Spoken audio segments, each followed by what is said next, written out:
4 million used cars are about to be dumped on America. And if you think that means cheap vehicles for everyone, you're not seeing the collapse coming.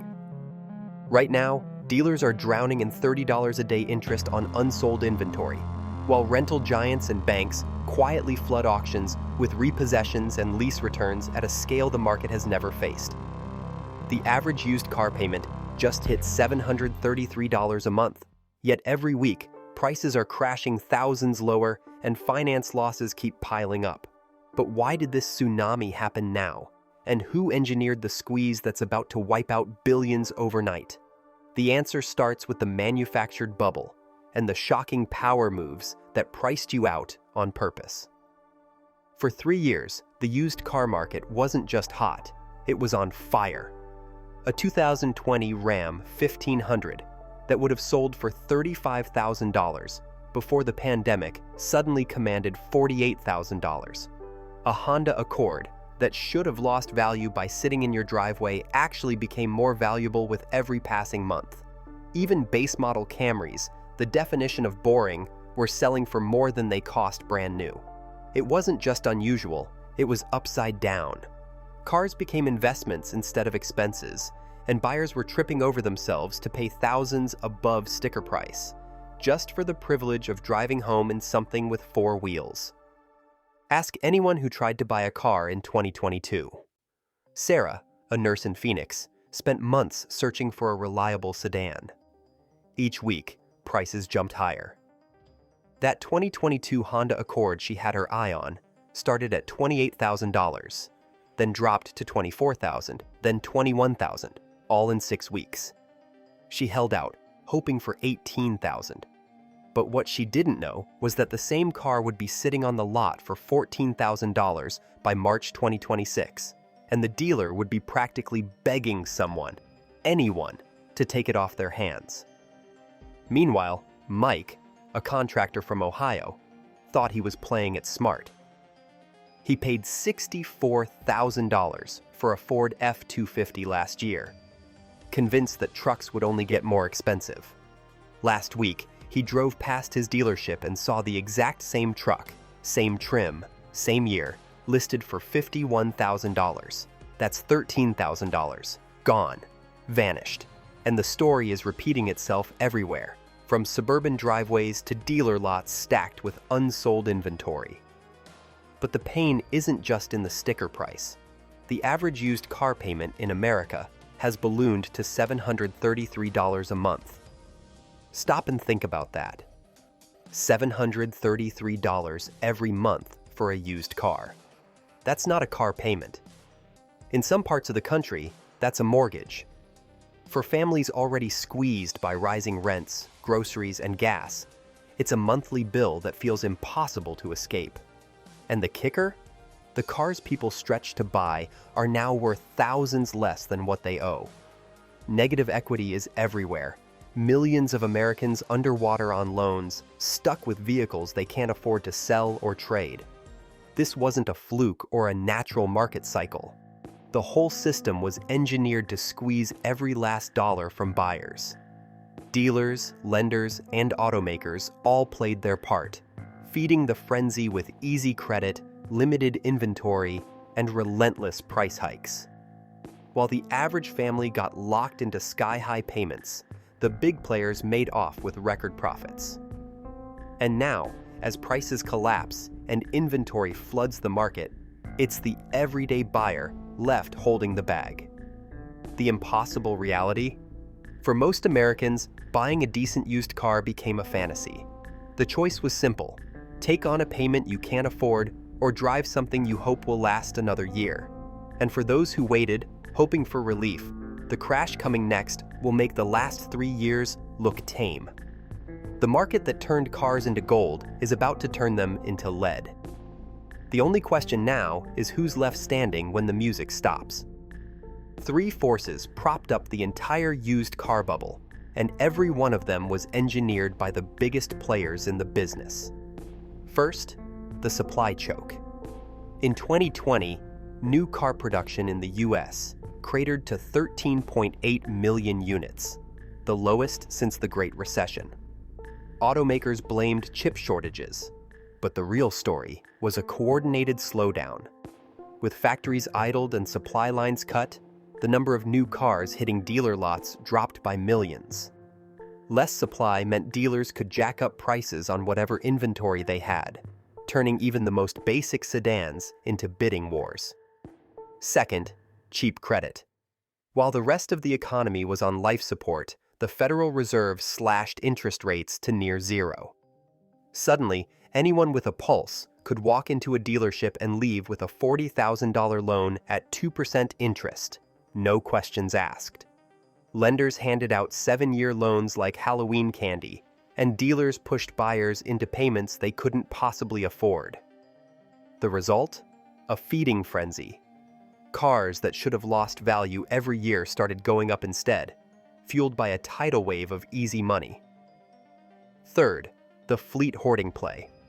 Rental car giants like Hertz and Enterprise, usually the biggest source of gently used cars for the public, slammed on the brakes. During the pandemic, these companies sold off nearly half their fleets to survive. But as travel returned, they faced a new problem. They couldn't buy new cars to restock, thanks to the same production cuts that kept dealer lots empty. So instead of cycling their cars out at the usual pace, they held on to aging inventory and bought up used vehicles at auction, directly competing with consumers and driving prices even higher. The usual river of off-rental cars dried up to a trickle. Every link in the chain, from the assembly line to the showroom floor, was controlled by the same handful of corporations and financial institutions. They squeezed supply, flooded the market with cheap loans, and starved the used car pipeline, all while reporting record profits. The average family, meanwhile, was left fighting over whatever scraps remained, forced into bidding wars and predatory loans just to keep up with the basics of daily life. The illusion couldn't last. With production finally ramping back up, interest rates climbing, and rental fleets dumping inventory at scale, the system that turned cars into gold is about to snap back the other way. The bubble wasn't an accident. It was built, brick by brick, by the people who stood to gain the most. And now, as the walls come down, it's the everyday buyer left exposed. Most people don't realize that dealerships don't actually own the cars sitting on their lots. Every sedan, truck, or SUV is financed through what's called floor plan credit, a massive revolving loan that lets dealers stock their inventory without paying cash up front. It sounds like a smart system, but in 2024, it's turned into a financial chokehold that's crushing the backbone of American car retail. Here's how it works. Every vehicle on a dealer's lot racks up interest every single day it goes unsold. That's not a rounding error. It's a real daily cost, often between $22 and $45 per car. For a typical dealer carrying 200 vehicles, just the interest can run $6,000 a day. That's $180,000 a month, before a single car leaves the lot, before a single commission is paid. And that's just the interest. Add insurance, utilities, and the cost of capital, and the number climbs even higher. Steve, who runs a mid-sized dealership in Wisconsin, keeps a spreadsheet that would make most business owners lose sleep. He's paying $30 per car per day in floor plan interest. If a car sits for 40 days, the new national average, it's already eaten $1,200 in interest alone. Multiply that by 200 vehicles, and the math gets ugly fast. When cars were flying off the lot in under 2 weeks, nobody worried. Now, with inventory sitting for months, floor plan costs pile up like snowdrifts in January. The real kicker? Dealers can't just pass these costs on to buyers anymore. With used car prices falling and buyers waiting for better deals, every extra day a car sits unsold shaves profit off the final sale. Steve's ledger shows vehicles that have sat for 90 days. By then, the floor plan interest has chewed through almost $3,000 per car. That's more than he'll make on half the vehicles he sells this month. He's not alone. 38% of dealers nationwide now say floor plan costs are their #1 threat. Some are slashing prices just to stop the financial bleeding, selling at a loss to avoid another week of interest. This isn't just a paperwork problem. When inventory sits, floor plan lenders get nervous, miss a payment, and they can seize cars right off the lot, auction them for pennies, and leave the dealer on the hook for the difference. That's already happening. Floor plan companies have repossessed thousands of vehicles from struggling dealers this year, often triggering a death spiral. Less inventory, less revenue, even higher costs per car.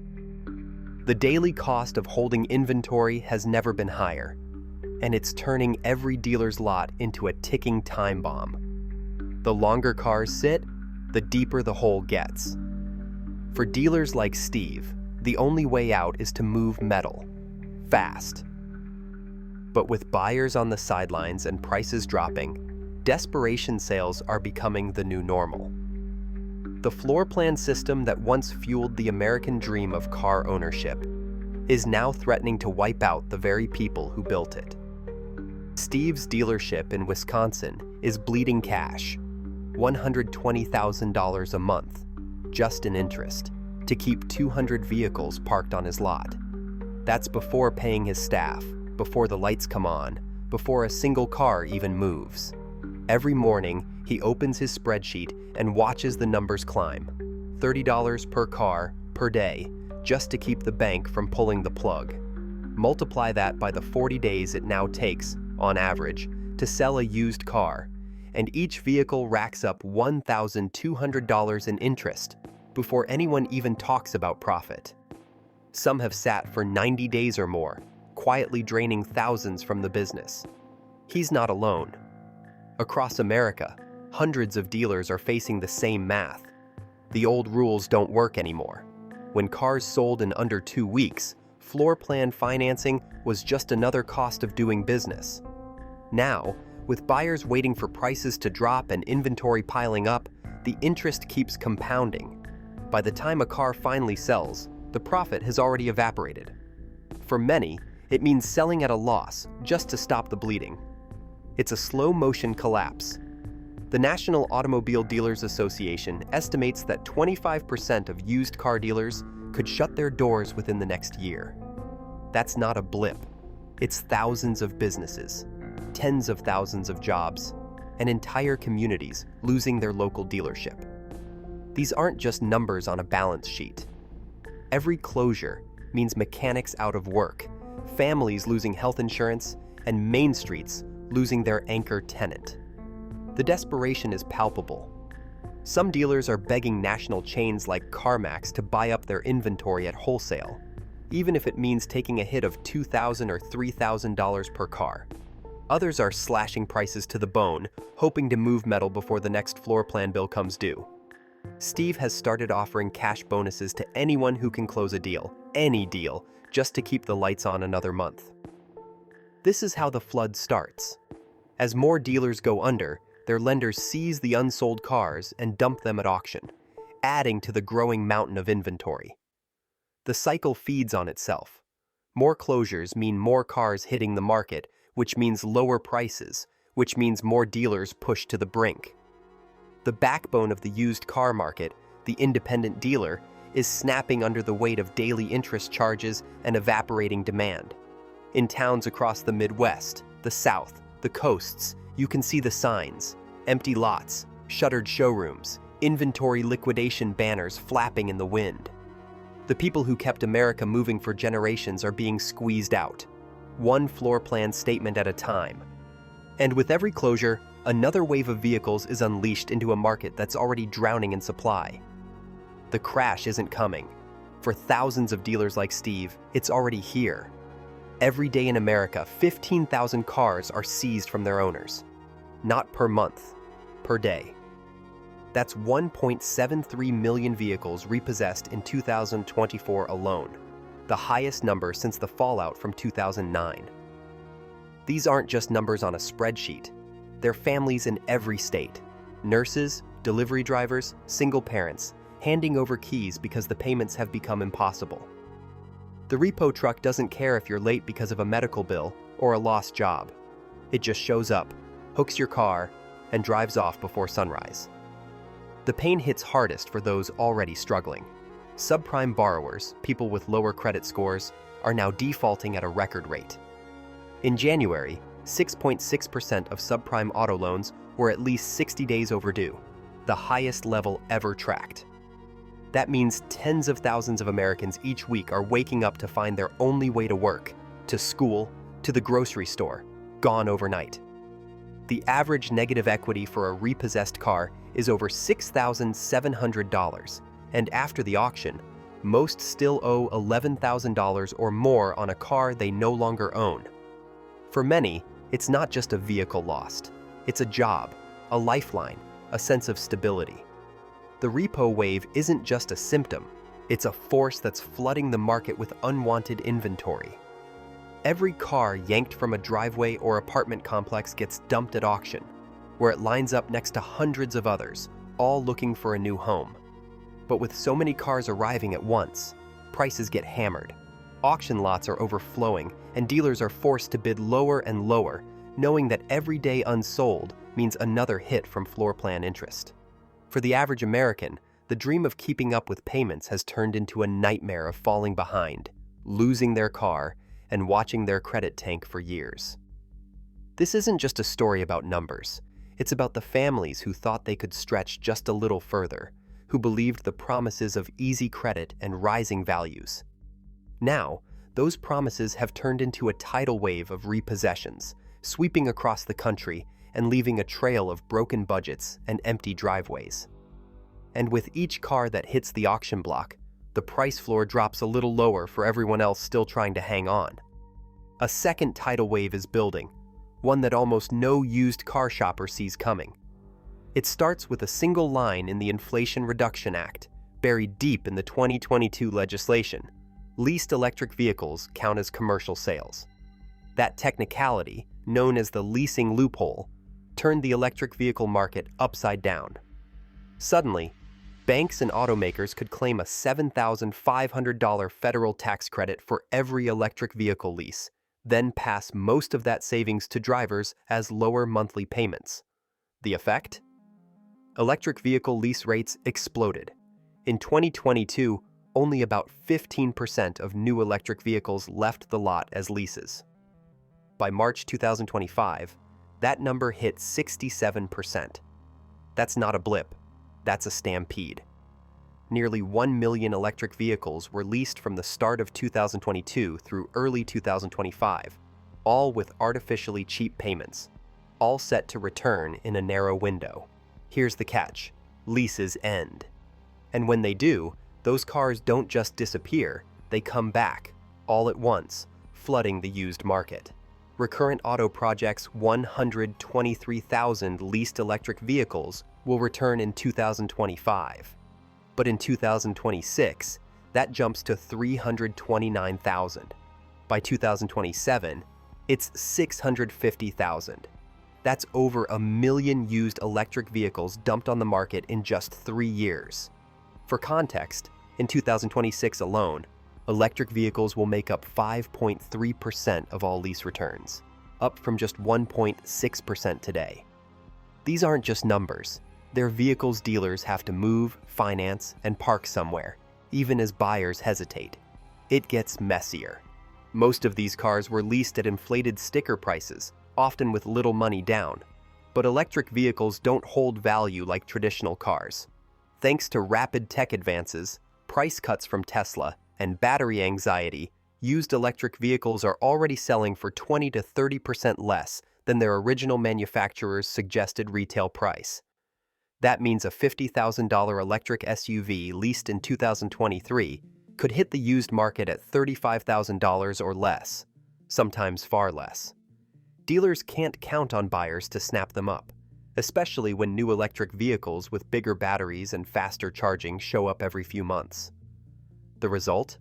A glut of nearly new electric vehicles that nobody is sure how to price, and few are eager to buy. This isn't just a headache for dealers. It's a policy time bomb set by lawmakers and automakers chasing electric vehicle adoption targets without thinking through the aftershocks. The leasing loophole juiced sales in the short run, but now it's set to swamp the used market with vehicles that lose value faster than anyone expected. For buyers, it means cash deals on used electric vehicles could get shockingly good if you're brave enough to bet on battery life. For sellers and dealers, it's a race to cut losses before the next wave hits. And for the rest of the market, it's one more reason why prices on everything, gas, hybrid, electric, are about to get even more unpredictable. Hertz thought it could outsmart the market. In 2021, it made headlines by ordering 100,000 Teslas, betting that electric vehicles would be the future of rental fleets, and more importantly, that they would hold their value. But the gamble backfired. By early 2024, Hertz was staring down a $392 million quarterly loss, with depreciation on its electric vehicle fleet alone eating up $195 million. The company's solution? Dump the cars. Not a trickle, an avalanche. Hertz announced it would sell off 40,000 electric vehicles, mostly Teslas, at a time when used electric vehicle prices were already in free fall. That's 1 in every 3 electric vehicles in its fleet hitting the market all at once. And Hertz isn't alone. Across the industry, rental companies are unloading inventory at a pace the market has never seen. The numbers are staggering. 2 million rental vehicles a year, rolling out of airport lots and straight into the used car pipeline. These aren't just old beaters. Many are late model, low mileage cars, the kind that used to fetch top dollar at auction. But with so many vehicles flooding in, even the best maintained rides are getting hammered on price. Dealers who once counted on off-rental cars as a safe bet now watch values drop week after week, with no floor in sight. The Hertz fire sale is more than a corporate misstep. It's the final blow to a market already drowning in supply. When one of the biggest players in the business gets burned this badly, everyone else takes notice. The company's decision to liquidate wasn't just about cutting losses, it was about survival. But for every car Hertz dumps, the pressure on prices intensifies. Auctions are stacked with row after row of ex-rental vehicles, and buyers know they can wait for even bigger bargains. The ripple effect isn't subtle. Every sedan and SUV Hertz offloads drags down the value of every similar car already sitting on a dealer's lot. This is what happens when the big guys get it wrong. Hertz's miscalculation didn't just hurt its own bottom line. It sent shockwaves through the entire used car ecosystem. As the rental fleet giants scramble to unload millions of vehicles, they're not just clearing out old inventory.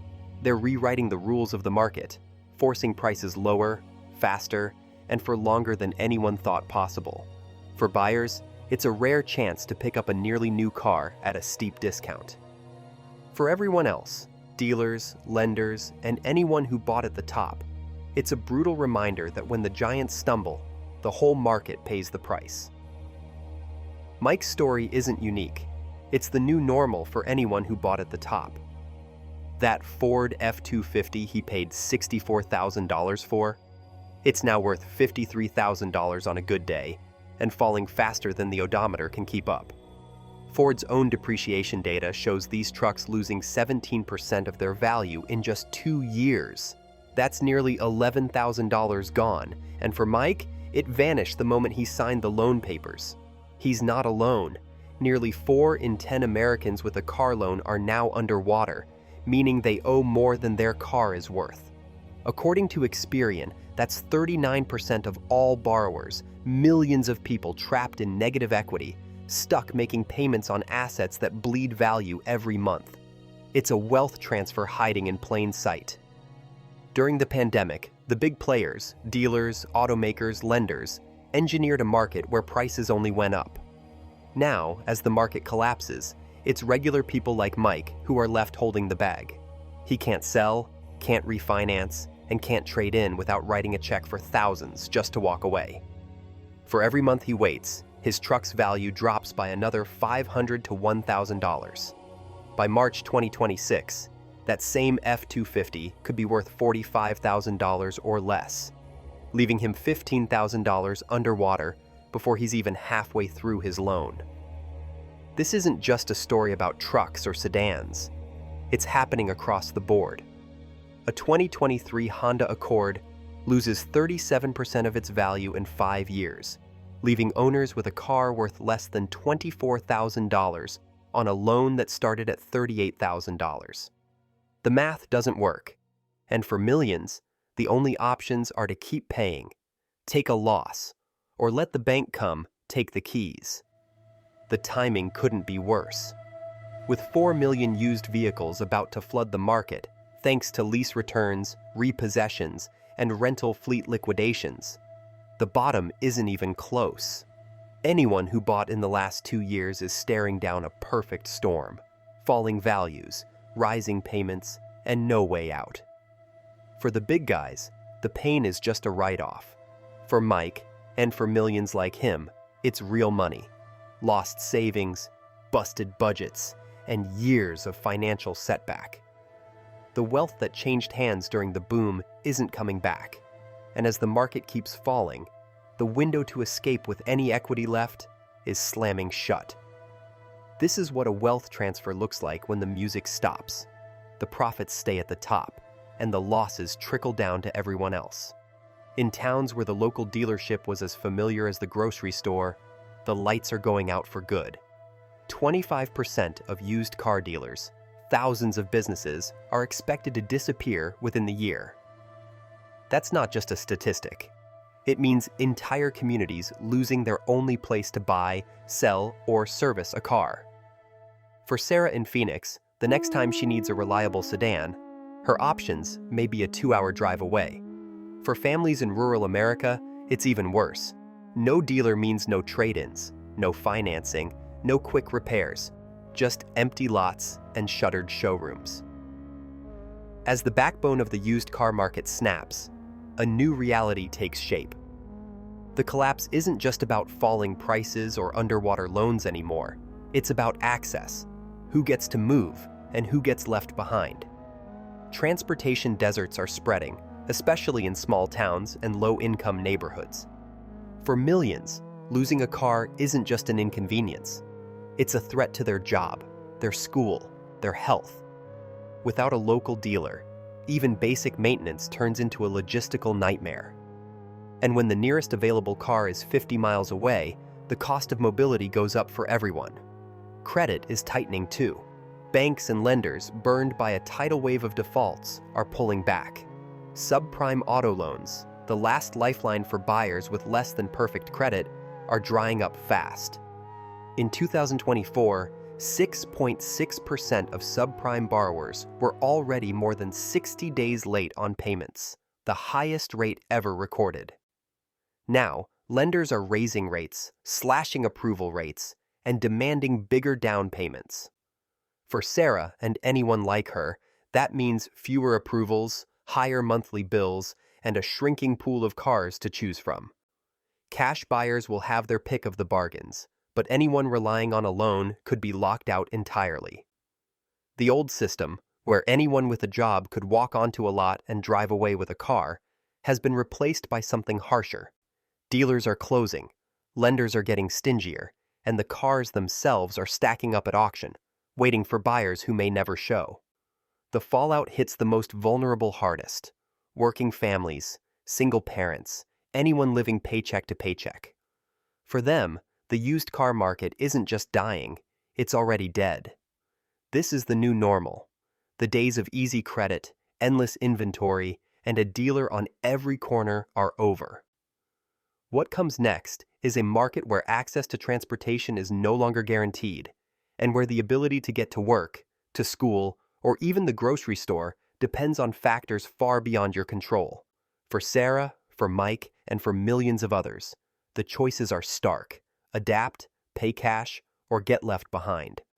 The used car market as we knew it is gone, and what's left is a landscape of empty lots, closed doors, and hard decisions.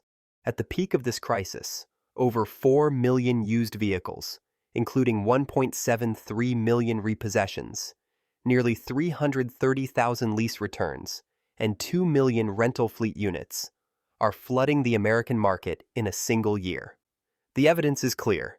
Industry decisions, from rental giants liquidating fleets to policy-driven lease incentives, directly cause this unprecedented inventory surge.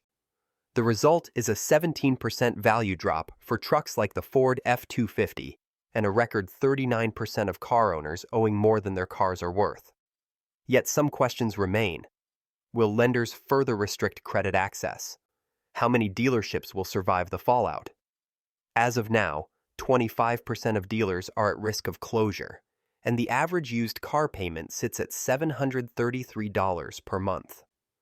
The documented facts confirm a historic wealth transfer and a collapsing market structure. For millions of Americans, the era of easy car ownership has ended, replaced by a new landscape shaped by decisions made in boardrooms, auction lots, and government offices.